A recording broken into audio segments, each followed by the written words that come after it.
bendiciones y bienvenidos a Pan de Vida Podcast, en donde hablamos sobre la palabra de Dios para todo aquel que tiene hambre del pan vivo. Te invitamos a suscribirte a este canal para que recibas las notificaciones de los nuevos episodios. Y a continuación, el mensaje de hoy.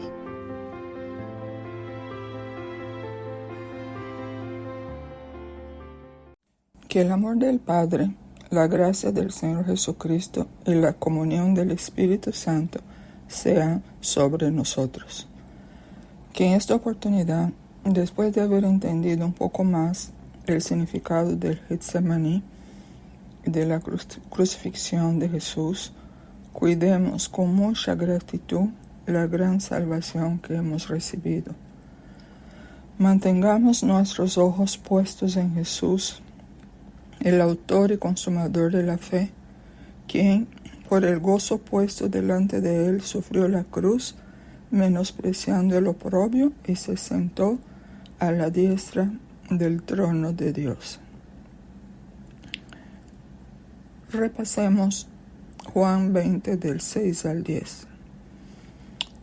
Ese es el domingo que llamamos Domingo de Resurrección. Y en ese momento ya las mujeres habían hablado con el ángel, se fueron corriendo a decírselo a los discípulos, y cuando los discípulos lo oyen, viene Pedro y Juan rápido y entran en el sepulcro. ¿Quién? Pedro. Y vio los lienzos puestos allí, vio el sudario que era lo que había estado sobre la cabeza de Jesús, pero el sudario no estaba puesto con los lienzos, sino estaba enrollado en un lugar aparte. Ya después que Pedro vio todo eso, entra Juan, y dice el texto que vio y creyó. ¿Por qué? Porque aún ellos no habían entendido la escritura, que era necesario que el Señor resucitase de los muertos. Los discípulos salen de ahí y se van a los suyos. Pasan 40 días y Hechos 1 del 9 al 11 registra la ascensión del Señor. Entonces el Señor está hablando con ellos y los discípulos están viendo. Entonces Jesús fue alzado, dice el texto, y una nube lo recibe. Y a partir de ahí ya los discípulos o todos los que estaban ahí ya no lo ven. Y ellos se mantienen con los ojos puestos en el cielo, y aparecen junto a ellos dos ángeles con vestiduras blancas que les dicen: varones galileos, ¿por qué están mirando el cielo? Este mismo Jesús que ha sido tomado de vosotros al cielo, así vendrá como le habéis visto ir al cielo. Oremos. Padre, te damos gracias por esta salvación tan grande. Gracias por haber mostrado tanto amor a nosotros, los seres humanos, enviando a Jesús para que muriera y sufriera en nuestro lugar a fin de darnos esta gran salvación. Señor Jesús, gracias por haber tomado el lugar que nos correspondía. Sufriste y mucho por amor a nosotros.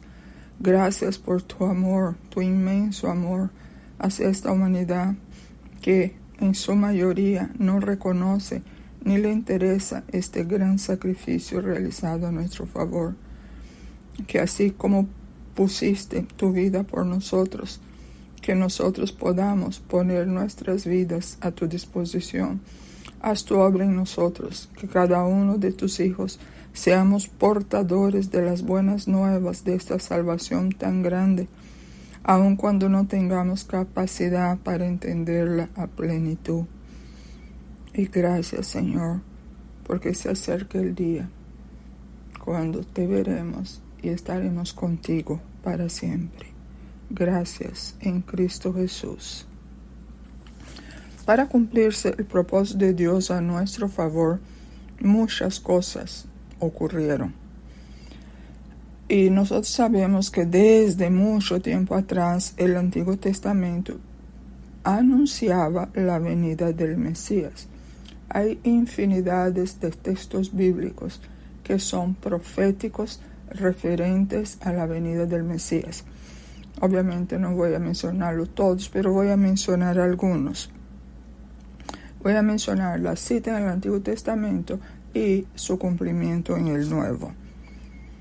La venida del Mesías fue anunciado por primera vez en Génesis 3:15.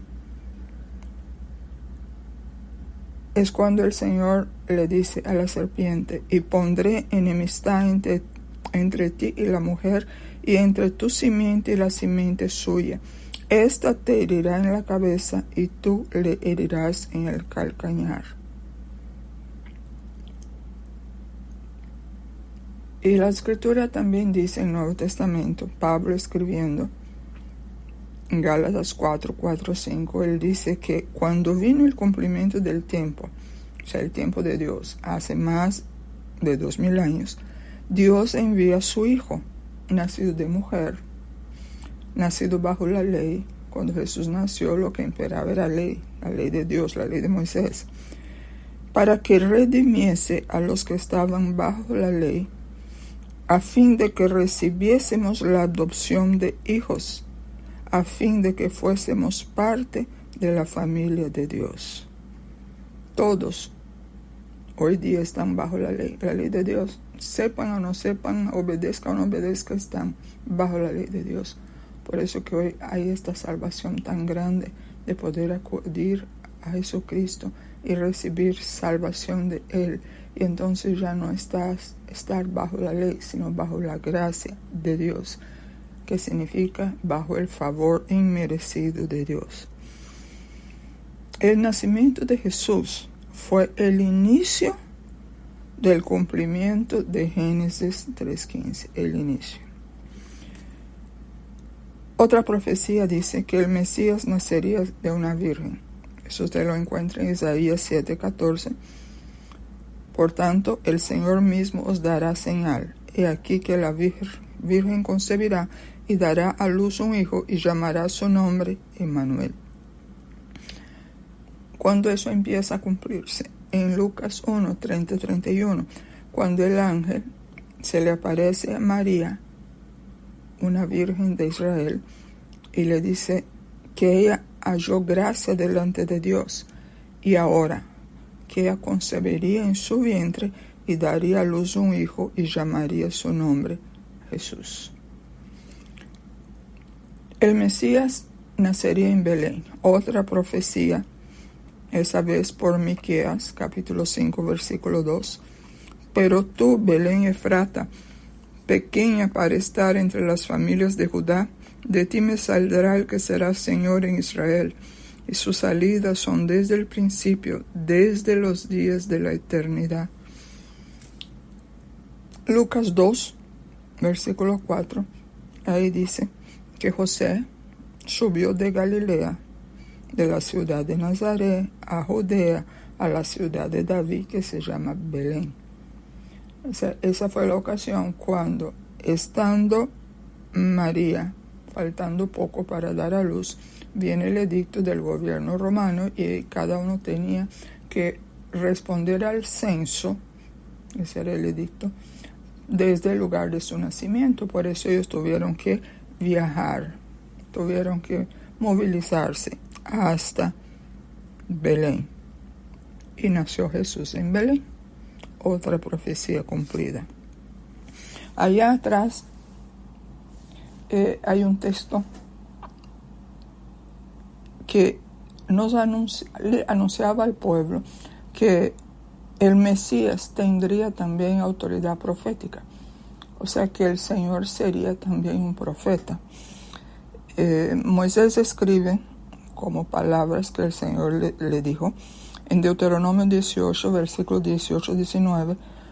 Profeta les levantaré de en medio de sus hermanos, como tú, como Moisés, y pondré mis palabras en su boca, y él les hablará todo lo que yo le mandare.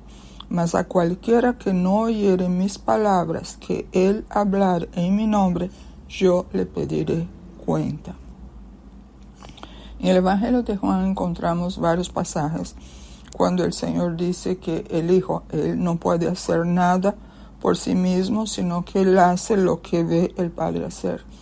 En otro lugar, Él también dice que las palabras que Él dice no son palabras de Él, son palabras del Padre. Y en Juan 5:46,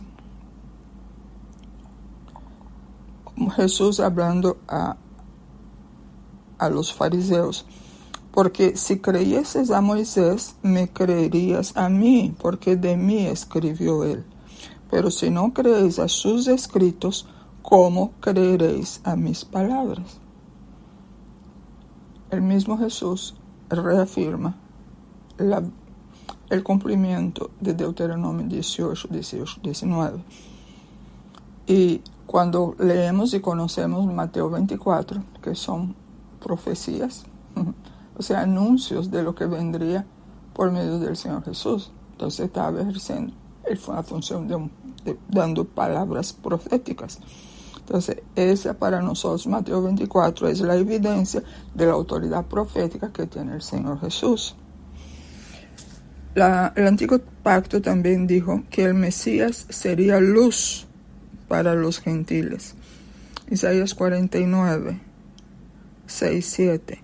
Poco es para mí que tú seas mi siervo para levantar las tribus de Jacob, o sea, el pueblo de Israel, y para que restaures el remanente de Israel. También te di por luz de las naciones, para que seas mi salvación hasta lo postrero de la tierra. Les leo Hechos 11, 18.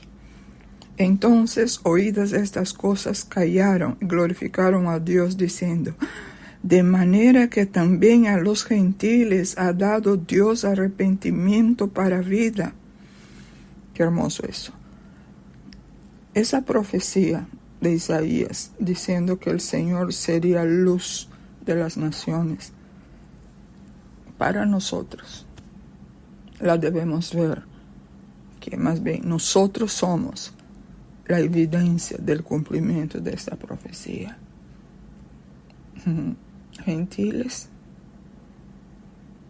que ahora tenemos la salvación, del que el Señor decía que Él sería luz de las naciones. El Salmo 22, voy a leer algunas partecitas, dice también que el Mesías moriría. Salmo 22, 4. He sido derramado como aguas, y todos mis huesos se desconjuntaron. Mi corazón fue como cera, derritiéndose en medio de mis entrañas. 16. Porque perros me han rodeado, me ha cercado cuadrilla de malignos. Horadaron mis manos y mis pies. 17. Contar puedo todos mis huesos, entre tanto ellos me miran y me observan. 18. Repartieron entre sí mis vestidos y sobre mi ropa echaron suertes. Yo solo le leo Mateo 27, 50. Ya Jesús estando en la cruz, lo último. Mas Jesús, habiendo otra vez clamado a gran voz, entregó el Espíritu. O sea, murió. Ahí se cumplió en totalidad esa profecía del Salmo 22. Pero ¿sabe lo más hermoso? Todavía hay profecías por cumplirse. Nosotros estamos viviendo un tiempo de profecías que ya se han empezado a cumplir en nuestro tiempo, pero eso va a seguir incrementándose hasta, vayan conmigo a Jeremías 23, 5, 6.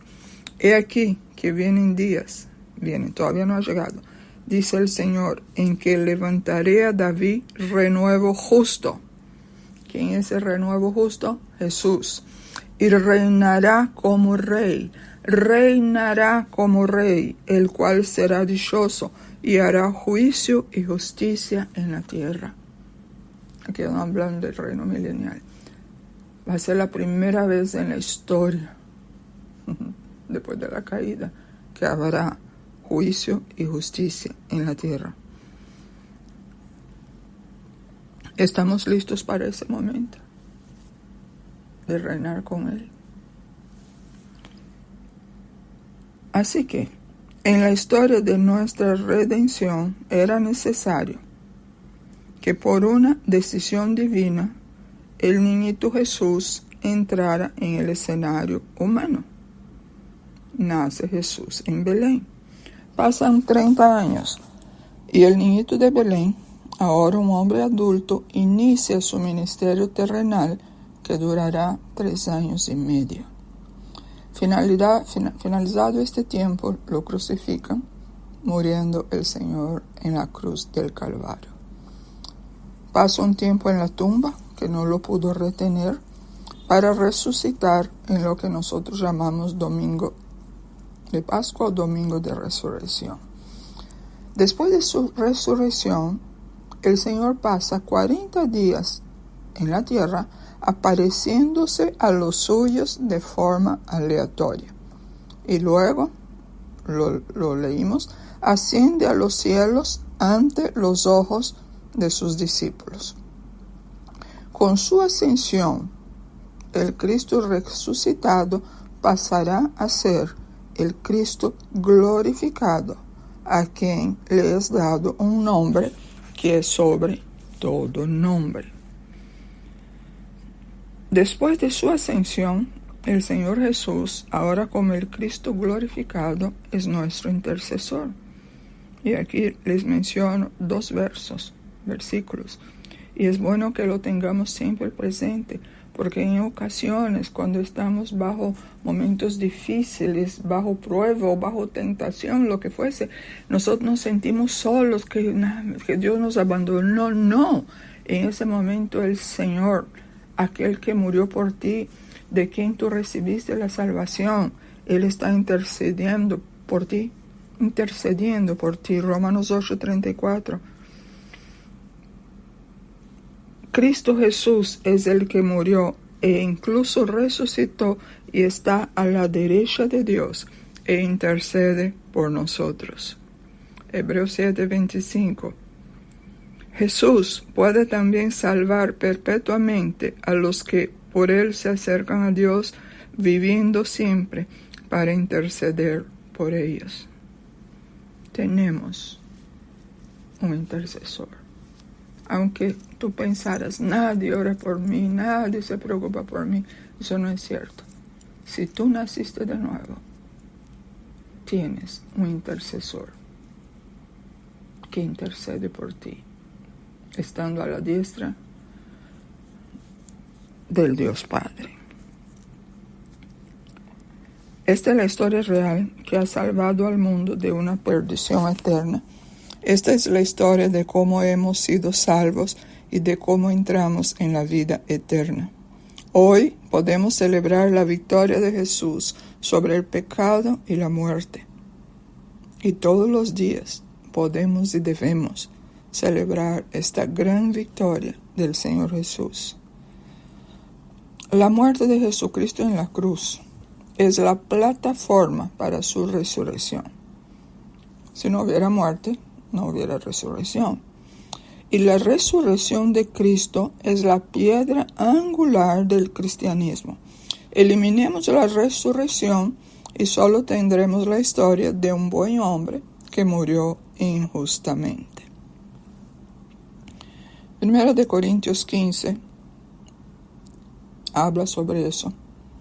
Ahí Pablo está diciendo que si no hubiera resurrección de muertos, Cristo no resucitó, y si Él no resucitó, entonces nuestra fe es vana. Pero qué bueno que Cristo resucitó. Si la muerte de Cristo fue la plataforma para su resurrección, la resurrección fue la antesala para la manifestación del Cristo glorificado. Miles de personas todavía ven a Cristo como el niñito de Belén. Muchos otros se han quedado con el Cristo que caminaba por los caminos polvorientos de Galilea. Y aún hay creyentes, no sé si nacieron de nuevo o no, que se ajustan a esa categoría. Un gran número de cristianos viven pegados y apegados a un crucifijo, viendo y viviendo con el Cristo muerto. Los más, sobre todo los cristianos evangélicos, pueden ver al Cristo resucitado. Y tristemente, y como duele la verdad, pocos son los que viven, ven y dependen del Cristo glorificado. El Cristo glorificado es aquel de quien la palabra de Dios afirma. Eso sí lo leeremos, Filipenses 2, del 9 al 11. Por lo cual Dios también le exaltó hasta lo sumo y le dio un nombre que es sobre todo nombre, para que en el nombre de Jesús se doble toda rodilla de los que están en los cielos, en la tierra y debajo de la tierra, y toda lengua confiese que Jesucristo es el Señor, para gloria de Dios Padre. Este es el Cristo glorificado. Fue dado un nombre sobre todo nombre. Y todas las veces que nosotros exclamamos, Señor, Señor Jesús, eres Rey de Reyes y Señor de Señores, eres Señor. ¿Sabe qué estamos haciendo en esos cuando hablamos así? Estamos dando gloria al Padre. Jesucristo en su primera venida, en su manifestación a los hombres, Él pasa por 4 periodos, 4 etapas. En cada uno de esos periodos somos enseñados. Jesucristo fue, primero, el Cristo terrenal, por 33 años. Segundo, Jesucristo fue el Cristo crucificado.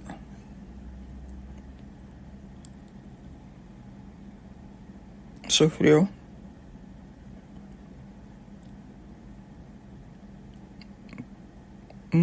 Sufrió en la cruz, murió y pasó 3 días muerto. Entonces fue Cristo crucificado, duró, vamos a poner 4 días, el día ese de que fue flagelado, todo 4 días. Y luego Él resucita. Ahora tenemos el Cristo resucitado. ¿Y cuánto tiempo pasó aquí en la tierra? 40 días. Luego Él pasa a ser el Cristo glorificado. ¿Por cuánto tiempo? Por la eternidad.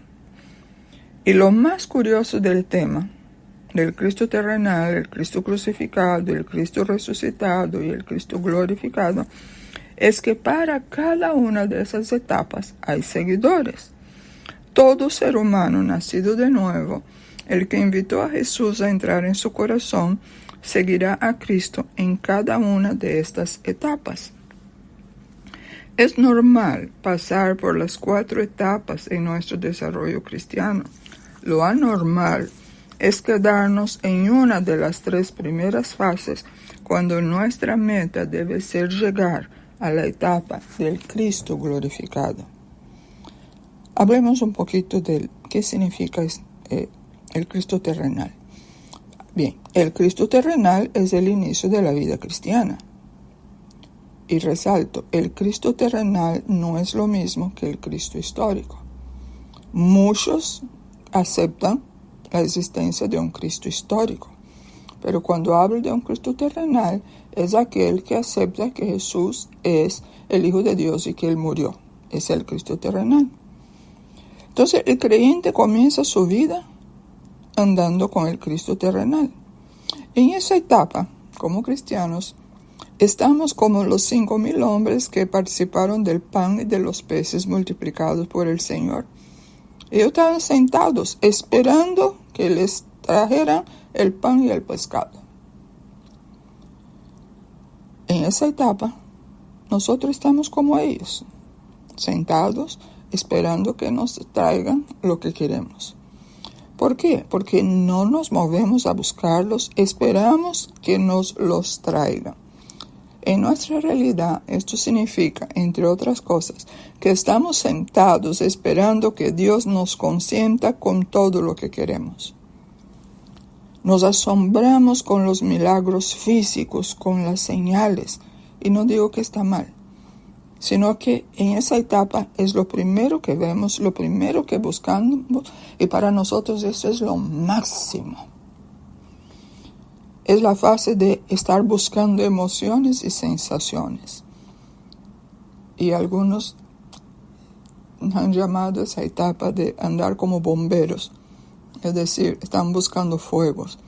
Estamos buscando profecías personales. Y es muy común que cada vez que estamos, mientras somos como siguiendo el Cristo terrenal, en una reunión donde se mueven los dones del Espíritu, queremos que Dios nos hable por profecía, y si no lo hace, nos entristecemos o cosas similares. Este es el periodo de nuestras vidas que podemos hacer algo para Dios, siempre y cuando no nos muevan de nuestra zona cómoda. El que sigue el Cristo terrenal es aquel que todo lo ve en función de sí mismo. Es yo y yo. La segunda etapa, el Cristo crucificado. En esta etapa ya sabemos que Cristo murió por nosotros y que somos salvos. Cuando llega la Semana Santa, casi mostramos cara de aflicción. Ya pasó un poco el entusiasmo del Cristo terrenal. Asistimos a la iglesia, ofrendamos, diezmamos de vez en cuando. Y pensamos, bueno, Él murió por mí y eso es todo. ¿Qué significa eso? Él murió, sigue muerto. Los que se han quedado con el Cristo crucificado no le hablan a Dios. ¿Y para qué le van a hablar si está muerto? Los que se han quedado con el Cristo crucificado tampoco escuchan a Dios. ¿Y cómo lo van a escuchar si está muerto? Mientras estaba en sus primeros pasos, siguiendo el Cristo terrenal, el creyente pudo haber tenido muchas respuestas de Dios a su vida, pero cuando Dios modifica el trato con él, comienza a ver al Cristo como el Cristo crucificado, el que está muerto. Y les comento que estas actitudes no son algo planificadas de antemano, no, simplemente se dan. Y cada hijo de Dios debería preguntarse, ¿a cuál Cristo estás siguiendo? Tu conducta, tus actitudes son determinadas por la forma como ves a Cristo. La tercera etapa, el Cristo resucitado. El Cristo resucitado aparecía de vez en cuando a sus discípulos. Ellos no sabían cuándo vendría o no. Incluso cuando Él se apareció, hubo discípulos que no lo reconocieron. Hubo otro que ni siquiera creía en su resurrección. Los discípulos entonces andaban abrumados, y cuando Jesús se les aparece, aun cuando algunos no lo habían reconocido o no estaban muy convencidos, ellos se animaban, sus corazones ardían. Cuando el Señor no estaba, nuevamente las dudas, las preguntas, el no saber qué hacer. Asimismo le pasa al que sigue al Cristo resucitado. Cuando el Señor está con ellos, es decir, se les manifiesta, lo sienten, se siente, ellos se creen que están como en las nubes.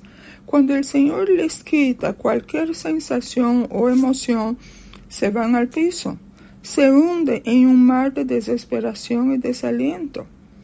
Este es el creyente que cuando está en sus altas es capaz de todo. Cuando pierde la sensación de la presencia de Dios, no mueve una paja. Si alguno está en esa fase, fantástico, ha avanzado, pero no se quede allí. En la vida cristiana, si hemos tenido un desarrollo cristiano normal, a la fase del Cristo resucitado le sigue el Cristo glorificado. En esta etapa entendemos que aun cuando no lo sintamos, Él está con nosotros. Hemos tenido la revelación de que Cristo no es solo para esta vida.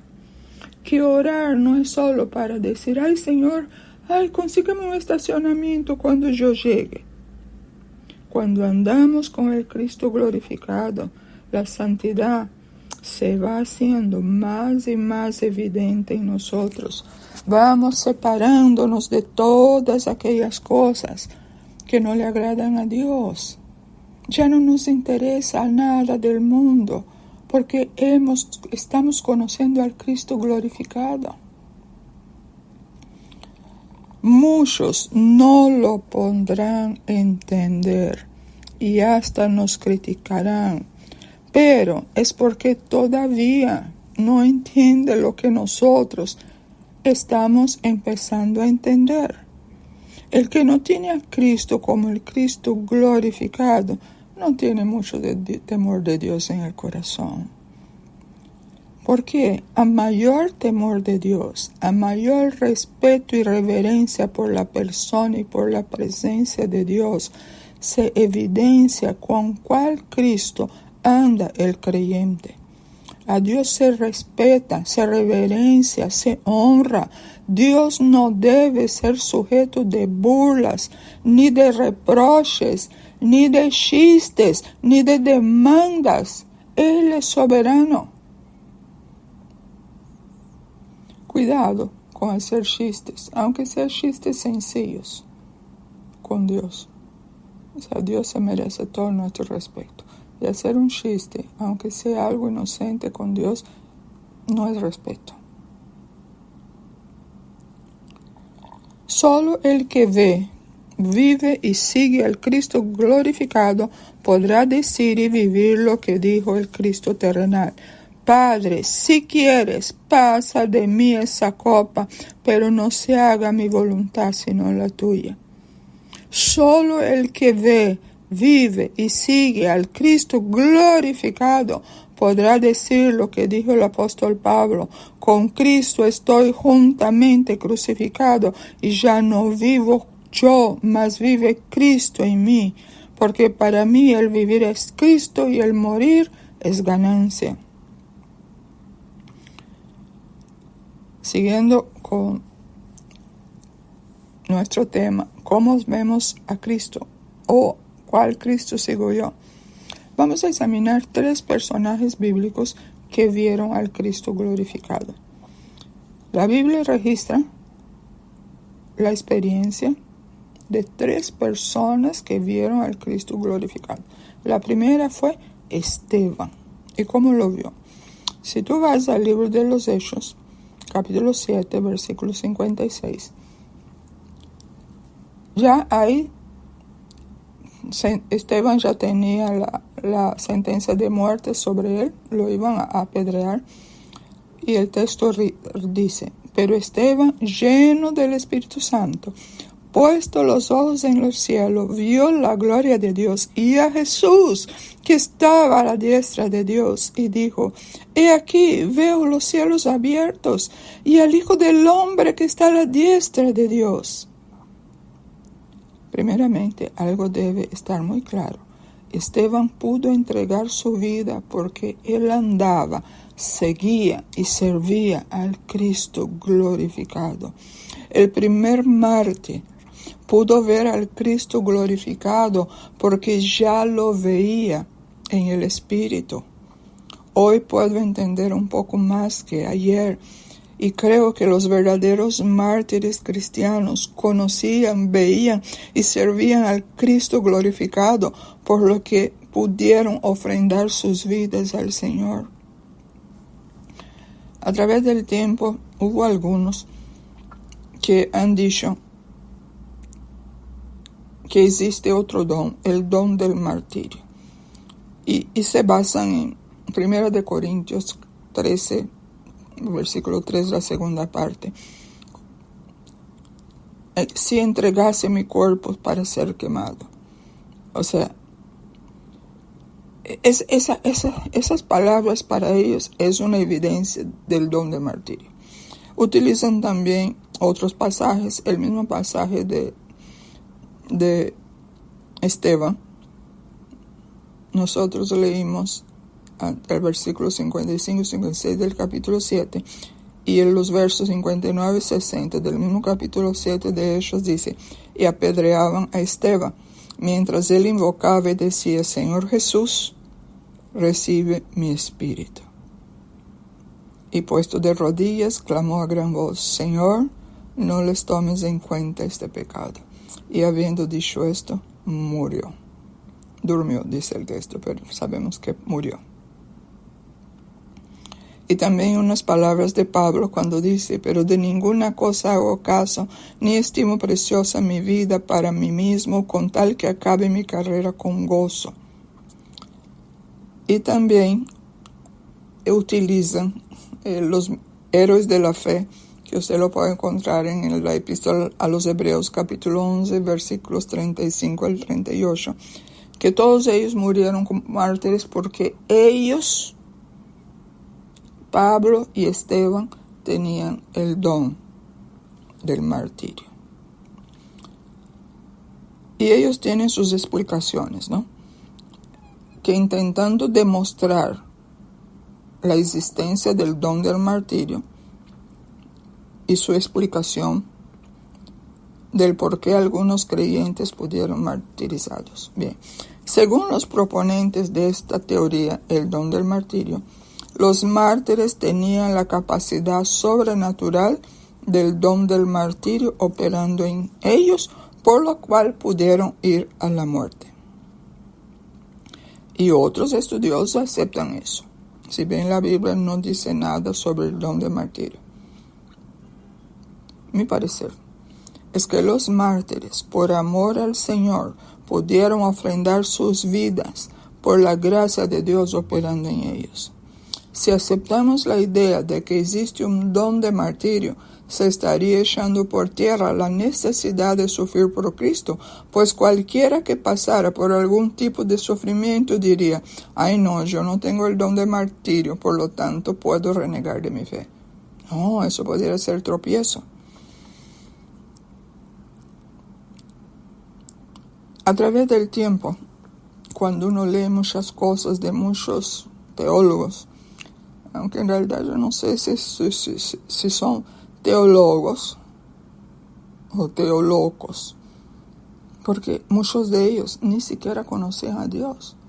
Y como tú dices, por las cosas que enseñaban. O sea, de lo que está lleno el corazón habla tu boca. Todos los discípulos del Señor murieron martirizados, excepto el apóstol Juan, quien también había sido probado en su fe frente a un martirio fallido. Hoy entiendo que todos los que dan su vida por Cristo han visto en el Espíritu al Cristo glorificado. O sea, no seguían a el Cristo representado en las otras etapas, no. Ellos estaban muy claros de que seguían al Cristo glorificado. Nadie podrá dar su vida física y ni siquiera podrá entregar a la muerte su yo. Este es el martirio para los creyentes occidentales. Hasta ahora, porque no sé si de aquí hasta que el Señor venga habrá mártires también aquí en el mundo occidental, mártires por Cristo, porque hay mártires de cualquier tipo, ¿no? Entonces, nadie podrá dar su vida física ni podrá entregar a la muerte su yo si no ha empezado a andar, servir y ver al Cristo glorificado. Porque cuando empezamos a ver al Cristo glorificado, Él se va haciendo cada día más importante, más relevante, más grande en nosotros. Y nosotros vamos menguando. Y sí queremos morir al yo, para que no haya nada nuestro, sino que todo sea por la gracia y el poder de Dios. Resumiendo, así son los creyentes en cada etapa. El que sigue al Cristo terrenal, cuando las cosas se ponen difíciles, dejan al Señor. Así como la multitud que tanto se benefició de Jesús, y en aquel día, fatal día, pidió su cabeza. El que sigue al Cristo crucificado, cuando las cosas se ponen muy oscuras, tenebrosas, salen huyendo y se esconden.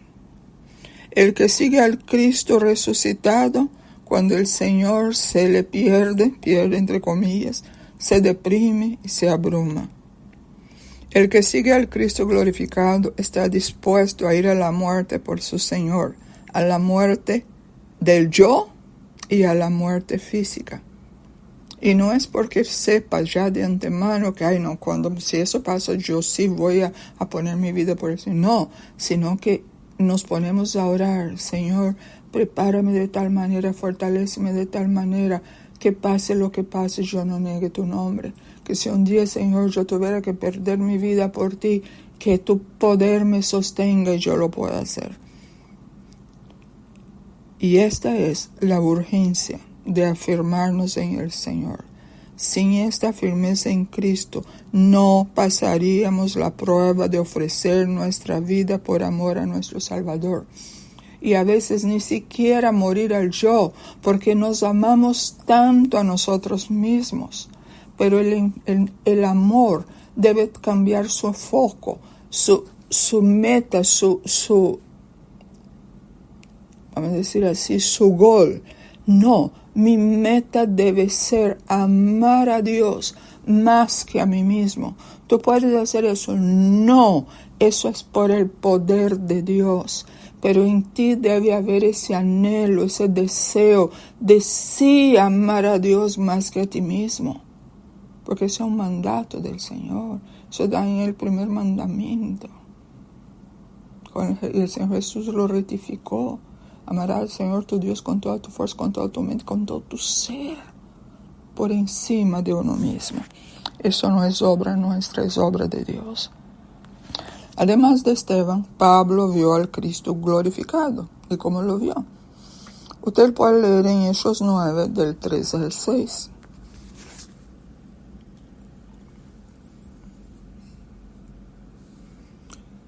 Estaba Pablo yendo por el camino, él caminaba hacia Damasco, y repentinamente le rodea un resplandor de luz del cielo, cae en tierra y oye una voz que le dice: Saulo, Saulo, ¿por qué me persigues?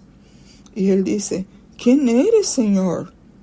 Y le dijo: yo soy Jesús a quien tú persigues.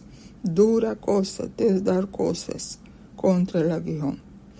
Ese fue el momento cuando Pablo pudo ver al Cristo glorificado.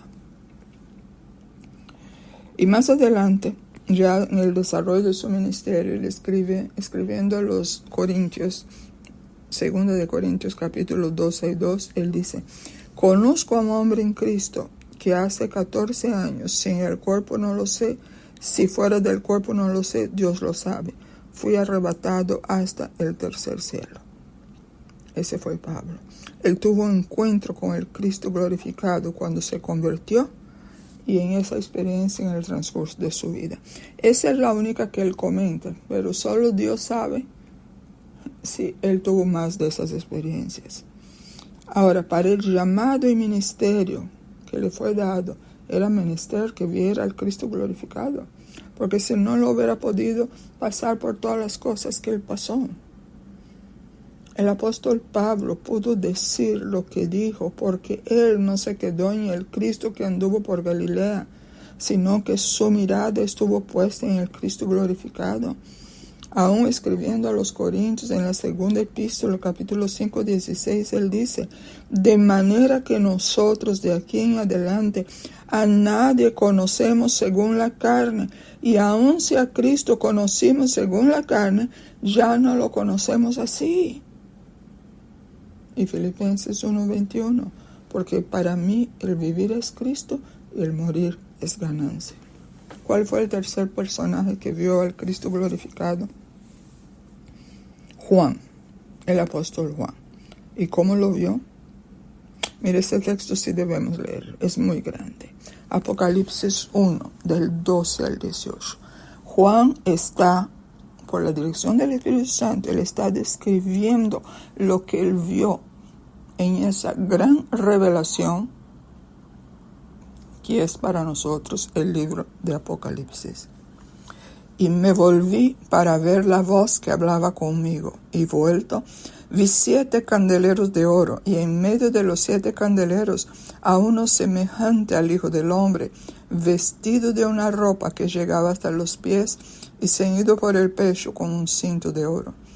Su cabeza y sus cabellos eran blancos como blanca lana, como nieve, sus ojos como llama de fuego, y sus pies semejantes al bronce bruñido, refulgente como en un horno, y su voz como estruendo de muchas aguas.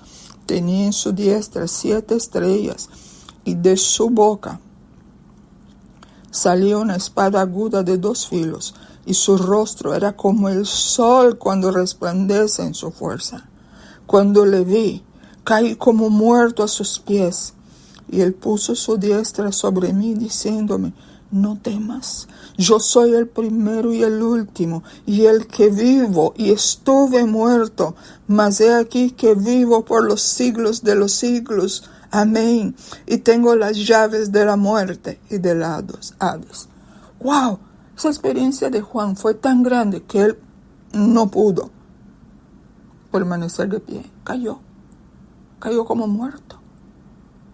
Ese fue el impacto de ver al Cristo glorificado. Juan ya había demostrado que estaba dispuesto a morir por Cristo. Dice la tradición que a Juan le echaron en un tanque de aceite hirviendo, pero que sobrevivió. ¿De veras fue Juan echado en el aceite hirviendo? No lo sé, no lo sabemos. Lo que sí sabemos es que él fue exiliado a la inhóspita isla de Pátimos, y que es donde recibe la revelación de Apocalipsis.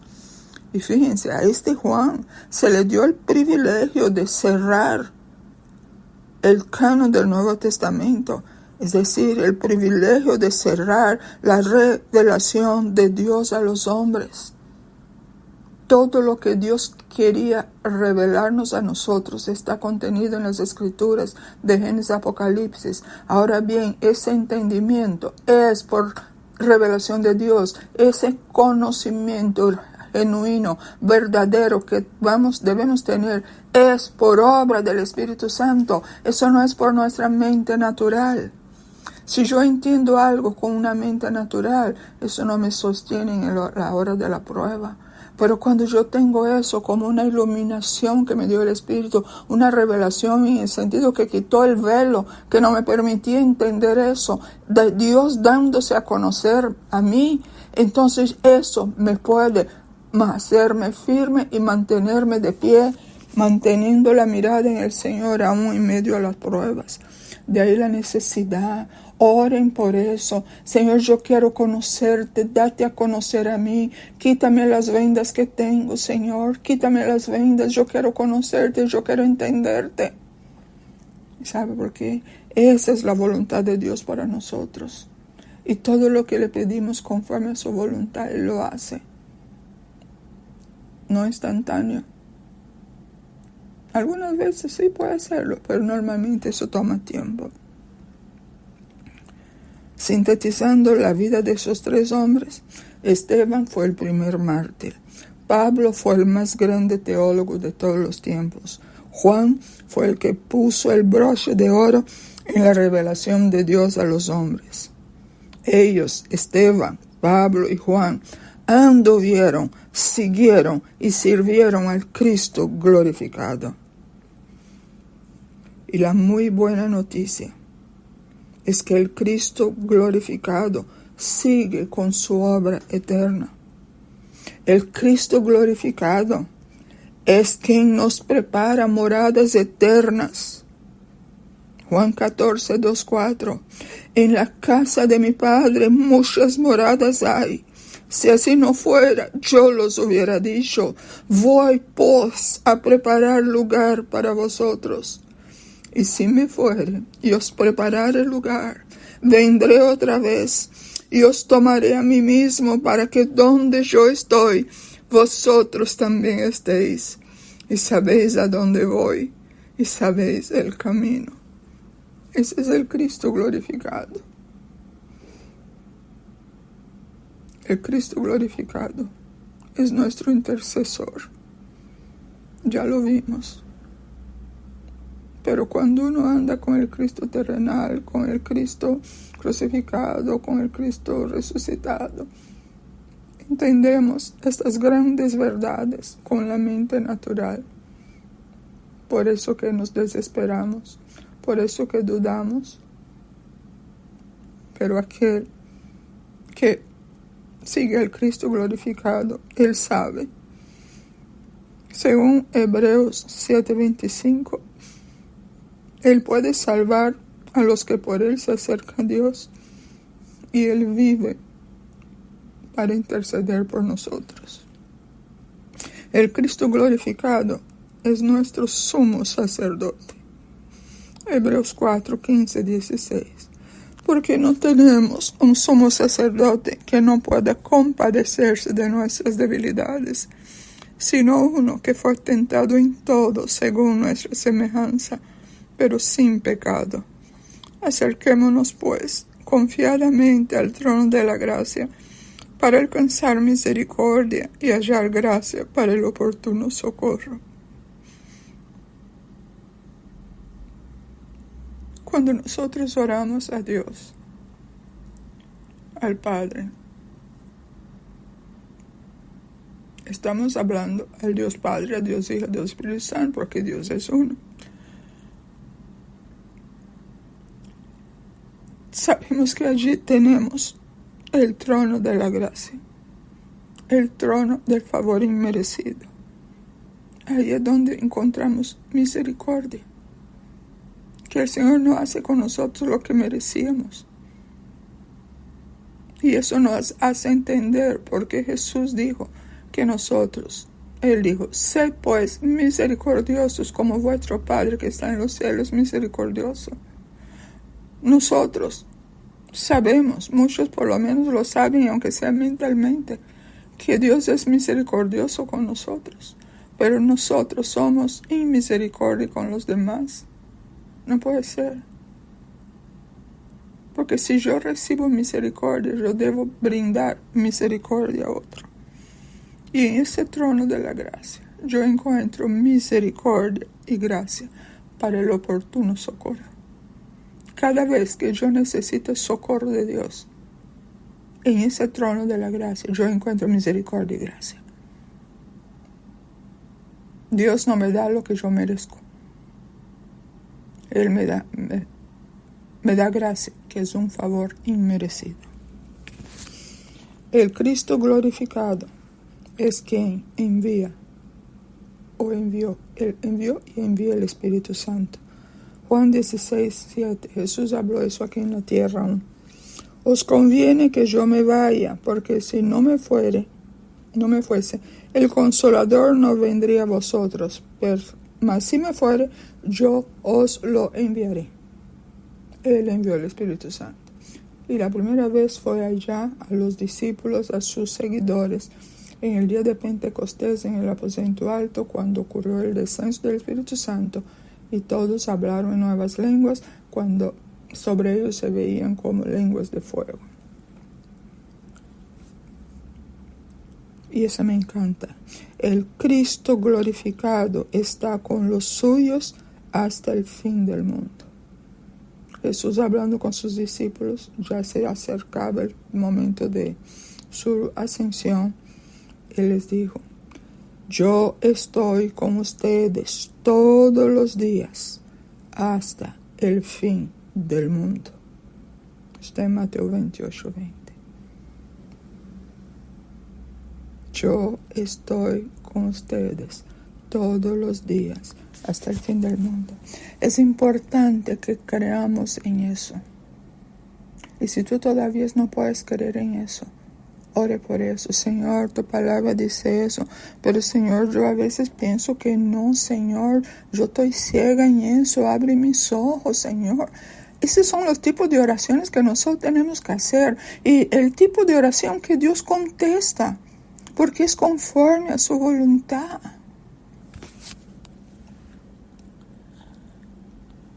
El Cristo glorificado es el que viene, mis hermanos.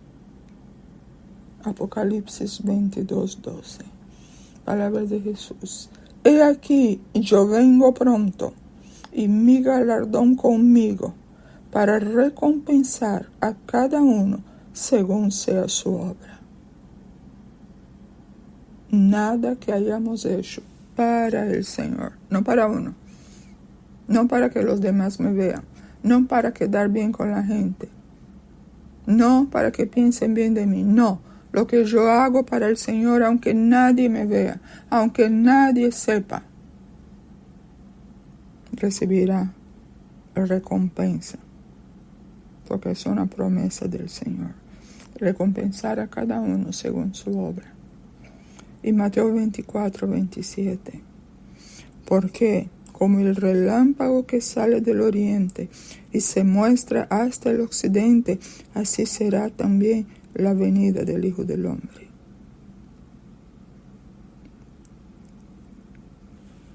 Y ese último aspecto es encantador, también maravilloso. El Cristo glorificado, escuchen bien, es con quien reinaremos. ¿Con quién reinaremos? Apocalipsis 26. Bienaventurado y santo el que tiene parte en la primera resurrección.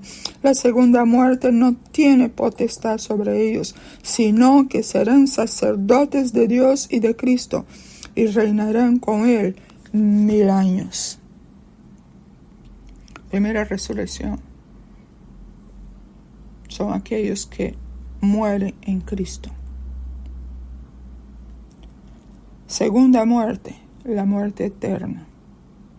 Los hijos de Dios, los que han recibido al Señor, los que lo han invitado a su vida y han hecho de Él su Señor, estos vivirá la primera resurrección. Y la segunda muerte, la muerte eterna, no va a estar sobre Él, porque Él va a recibir vida eterna. Sacerdotes de Dios y de Cristo, para servirlos, servir a Dios, servir a Cristo, y reinarán con Él 1000 años. Eso va a ser en el milenio. Después del milenio no sabemos qué va a pasar, no hay mucha información bíblica después del milenio, pero estos 1000 años reinaremos con Él, reinaremos con Él, cada uno de acuerdo a la recompensa que reciba. ¿Okay? Eso es muy importante tenerlo claro. La conclusión de todo eso. ¿Con quién vives y a quién sigues tú? ¿Con quién vives y a quién sigues tú? ¿Cuál es tu Cristo? Yo enfatizo, nuestro Cristo es el Cristo glorificado. Los días del niñito de Belén han quedado atrás. El tiempo del Cristo terrenal tuvo su principio y su fin. Aún el Cristo resucitado no se quedó mucho tiempo en esta tierra y ascendió para dar lugar al Cristo glorificado. El que estará con nosotros hasta el fin del mundo es el Cristo glorificado. El que viene a buscar su iglesia muy pronto es el Cristo glorificado. El que vendrá por segunda vez a esta tierra y a quedarse es el Cristo glorificado. El que instaurará su reino de 1000 años sobre esta tierra es el Cristo glorificado. ¿Cuál es tu Cristo? ¿Cuál es el Cristo que tú sigues? ¿A qué te estás aferrando? ¿Estás viviendo, siguiendo el Cristo terrenal? ¿Te contentaste con el Cristo crucificado? ¿O tú te crees que eres un poquito más espiritual porque tú andas con el Cristo resucitado? No, hay que llegar al Cristo glorificado. Esa es obra de Dios en tu vida, pero tú necesitas quererlo, tú necesitas anhelarlo, y el Señor hace la obra. No te contentes con lo que tienes en el Señor hasta aquí. No. Siempre debemos desear más, porque nunca llegaremos tan lejos en esta vida terrenal, pero sí seguiremos avanzando. Y yo te pregunto, y contesta esa pregunta muy sinceramente. Cuando tú piensas en el Señor, tú puedes creer, pero muy adentro de ti, que el Señor viene pronto. ¿Y por qué pregunto eso?